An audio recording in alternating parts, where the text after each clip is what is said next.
Земјоделците од Куманово, Липково и Старо Нагоричане пројавуваат интерес за аплицирање на 5 повици за финансиска поддршка обезбедена преку програмата за рурален развој, соопштија денеска од регионалното одделение од Агенцијата за поттикнување на развојот на земјоделството од Куманово.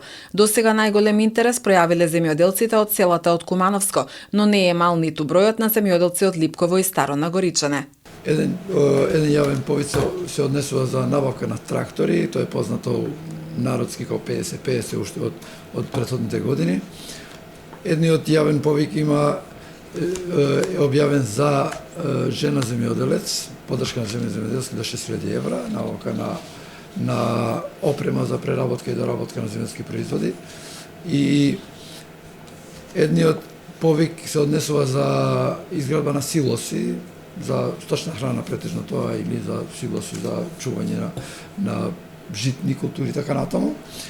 И едниот јавен повик се однесува за опрема за производство на тутун. Најмногу за трактори се заинтересирани, мада има и други. Имаме некои фарми што се бават со несилки и се интересирани за изградба на силоси, за тие, односно за концентрација на нив. Потоа има доста фармери кои имат повеќе добиток, мислим мозни крави или бикови во тов, кои се интересирани за изградба на такви силоси, за мешање и чување на концентрирана храна, поготово за сточен добиток кој е за тов. Преку јавниот повик за рурална жена ќе се поддржат жените кои се носители на своите земјоделски стопанства, а се поддржуваат инвестиции во набавка на опрема за преработка.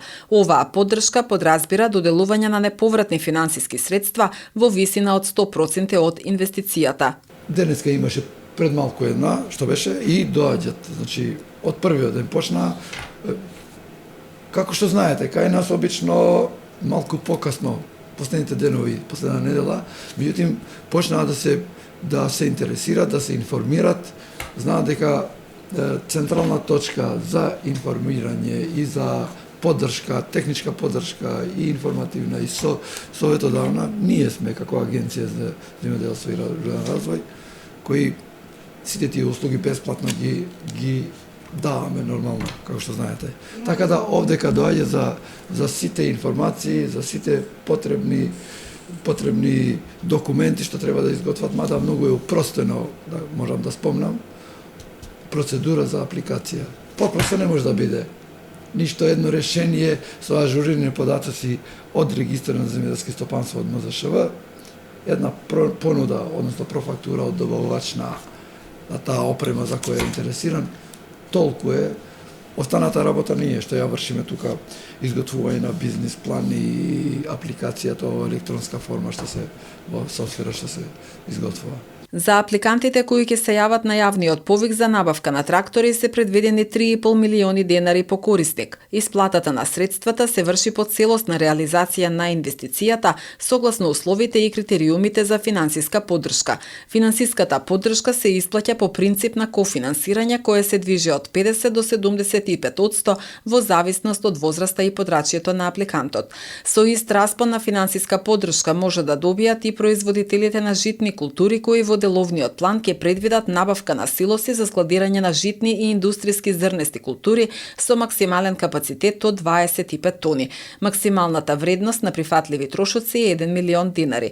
Објавен е и повик за финансиска поддршка за инвестиции во мандри. Оваа поддршка може да ја искористат сите сточари кои имаат минимум 150 овци или минимум 50 кози. Максималната вредност на инвестицијата може да биде 600.000 денари, од кои 50 до 75% ќе се поддржат од агенцијата.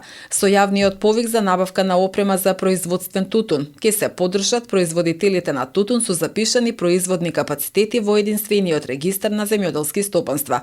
Максималната поддршка е во висина од 4,5 милиони денари, кои ќе бидат кофинансирани од агенцијата во висина од 50 до 75%.